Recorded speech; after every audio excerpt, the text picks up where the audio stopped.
1940 அது world war 2 நடந்த காலகட்டம். எல்லா கண்ட்ரிஸும் ஜெர்மனி தோற்கடியும் நினைச்சாங்க. ஏன்னா ஜெர்மனி கிட்ட ஒரு பவர் இருந்துச்சு. அது என்னன்னு பார்த்தோம்னா, ஜெர்மனியோட சோல்ஜர்ஸ் நைட் டைமில் தூங்க மாட்டாங்க. அதுக்கான கேஸ் ஒன்று யூஸ் பண்ணிட்டு இருந்தாங்க.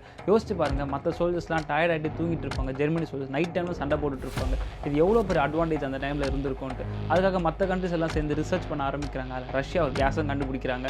அதை வச்சு அவங்க ரிசர்ச்சும் பண்ண ஆரம்பிக்கிறாங்க. தி ரஷ்யன் ஸ்லீப் எக்ஸ்பெரிமெண்ட்.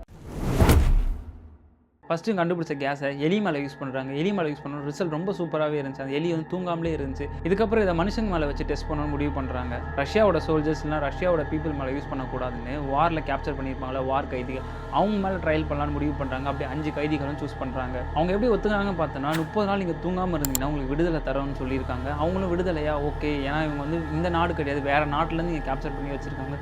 ஜெயில் வாழ்க்கை ஆல்ரெடி ரொம்ப மோசமாக தான் இருக்கும். சரி, அங்கே இருக்கிறதுக்கு நம்ம இந்த எக்ஸ்பெரிமெண்ட் பண்ணிவிட்டு உயிரோடு இருந்தால் நம்ம நாட்டுக்கு போயிடும், இல்லைனா செத்து போயிடும் சொல்லி முடிவும் பண்ணுறாங்க. இவங்க 5 பேரையும் எக்ஸ்பெரிமெண்ட் பண்ணுறதுக்காக ரெடி பண்ண இந்த லேபில் அனுப்புகிறாங்க. அந்த லேப் எப்படி இருக்குன்னு பார்த்தோம்னா, உள்ள ஃபுல்லாக மைக் செட் பண்ணியிருக்காங்க. அந்த டைமில் கேமரா எதுவுமே இல்லாத ஒரு மிரர் தான் இருக்குது. அந்த மிரர் உள்ளேருந்து பார்க்குறவங்களுக்கு இமேஜாக தான் தெரியும், வெளியேருந்து பார்க்குறவங்களுக்கு உள்ள என்ன நடக்குது அக்யூரேட்டாக தெரியும். அது மட்டும் இல்லாமல் இந்த ரூம்குள்ளே எல்லா வசதியுமே இருக்குது. வாஷ்ரூம் இருக்குது, ஃபுட் இருக்குது, படிக்க புக்ஸ் இருக்குது. ரூம் ஃபுல்லாக பைப் வச்சிருக்காங்க. அந்த பைப்பில் தான் கண்டுபிடிச்ச கேஸை உள்ளே ரிலீஸ் பண்ணுவாங்க. அது மட்டும் இல்லாமல் ஆக்சிஜன் லெவல் எவ்வளோ இருக்குது மெயின்டைன் பண்ணுறதுக்காக ஆக்சிஜன் மீட்டரும் வச்சிருக்காங்க. எக்ஸ்பெரிமெண்ட்டும் ஸ்டார்ட் ஆகுது. முதல் 3 நாளுக்கு அவங்க யாருமே தூங்கல, ஜஸ்ட் நார்மலாக தான் இருக்காங்க. இதை பார்த்த ரிசர்ச்சர்ஸ்க்கு ரொம்ப சந்தோஷமாயிடுச்சு. அவங்க கண்டுபிடிச்ச ஒரு விஷயம் கரெக்டாக ஒர்க் ஆகுதுன்னு ரொம்ப சந்தோஷப்பட்டு இந்த எக்ஸ்பெரிமெண்ட்டை ஸ்டாப் பண்ணலாம் முடிவு பண்ணுறாங்க. ஆனால் அங்கே வந்து ரிசர்ச்சர்ஸ் என்ன சொல்லுவாங்க, 30 நாளுக்கும் நம்ம கண்டினியூஸாக பண்ணுவோம், இதை இன்னும் தொடர்ந்து கொடுத்தா என்ன ஆகுதுன்னு சொல்லி நம்ம ஸ்டடி பண்ணணும்னு சொல்லி முடிவு பண்ணுறாங்க. அதே மாதிரி ரிசர்ச்சும் கண்டினியூ பண்ணுறாங்க. 4ஆவது நாள் வந்தோடனே ஒரு விஷயத்தை நோட் பண்ணுறாங்க. அவங்க ரொம்ப சேட் ஆயிடுறாங்க. அது மட்டும் இல்லாமல் அவங்க சொல்லக்கூடாத விஷயத்தெல்லாம் அவங்க சொல்லிக்கிறாங்க. அந்த வாரில் நடந்த விஷயம், அவங்களோட சீக்ரெட் எல்லாத்தையுமே அவங்க ஷேர் பண்ணிக்கிறாங்க. 5ஆவது நாள் என்னாச்சுன்னு பார்த்தோன்னா, ஒருத்தராக வந்து அந்த மைக்கில் ஒருத்தரை மாற்றி ஒருத்தர் குறை சொல்ல ஆரம்பிக்கிறாங்க. இதை பார்த்த ரிசர்ச்சர்ஸ் என்ன சொல்கிறாங்கன்னா, இது நார்மலான விஷயம் தான், ஒரு ரூமில் தனியாக இருந்தால் இந்த மாதிரி விஷயங்கள்லாம் தோணுது, நார்மல் தான் சொல்லிட்டு ரிசர்ச்சை கண்டினியூ பண்ணுறாங்க.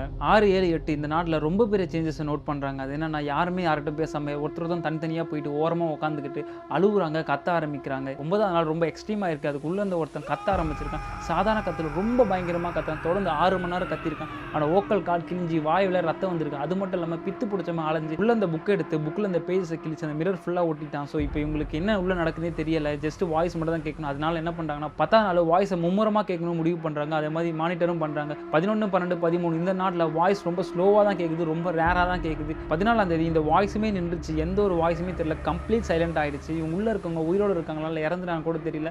ஆக்சிஜன் மீட்டர் செக் பண்ணி பார்த்தா உள்ள ஆக்சிஜன் லெவல் இருக்கிற மாதிரி தான் காட்டுது. அதுக்கப்புறம் இவங்க முடிவும் பண்ணுறாங்க, உள்ளே போய் செக் பண்ணி பார்க்கலான்னு அந்த மைக்கில் சொல்கிறாங்க, நாங்கள் உள்ளே செக் பண்ண போகிறோம், யாராவது இருந்தீங்கன்னா தள்ளி போய் இல்லைங்க, கிட்ட இருந்து நாங்கள் சுற்றுவோம், சோல்ஜர்ஸோட உள்ளே வரோம்னு சொல்கிறாங்க. சோல்ஜர்ஸோட போயிட்டு இவங்க அந்த டோரை ஓப்பன் பண்ணி உள்ளே பார்க்குறாங்க. அந்த பார்த்த காட்சி இவங்க எல்லாருமே பயமுறுத்திருக்கு, ரொம்ப கொடூரமாக இருந்திருக்கு. 9ஆம் நாள் ஒருத்தன் கத்திட்டு இருந்தாலும் அவன் இறந்து போயிருக்கான். அவன் எப்படி இருக்கான்னு பார்த்தோன்னா ரொம்ப ஒல்லியாக இருக்காங்க, வச்சு இந்த ஃபுட்டு எதுவுமே தொடரல.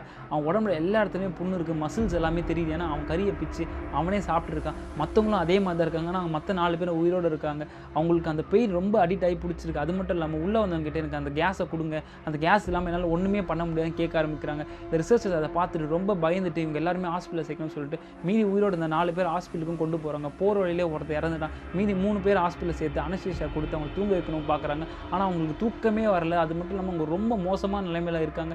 என்ன பண்ணுறதே தெரியாமல் பண்ணிட்டு இருக்காங்க. அவங்க கேட்குற ஒரே விஷயம் திரும்பி எனக்கு அந்த கேஸை கொடுங்க, அந்த கேஸை கொடுங்க, அந்த கேஸை கொடுங்க தான் கேட்டுகிட்டே இருக்காங்க. அவ்வளோ அடிக்ட் ஆகிட்டு இருக்காங்க. வேறு வழியே இல்லாமல் அந்த கேஸை திரும்பி கொடுக்குறாங்க. கொடுக்கும்போது 2 பேரும் இறந்துறாங்க. மீதி ஒருத்தன் தான் இருக்காங்க. அந்த ஒருத்தனையும் நம்ம வந்து காப்பாற்றணும்னு சொல்லிட்டு கேஸ் கொஞ்சம் அதிகமாகவே கொடுக்குறாங்க.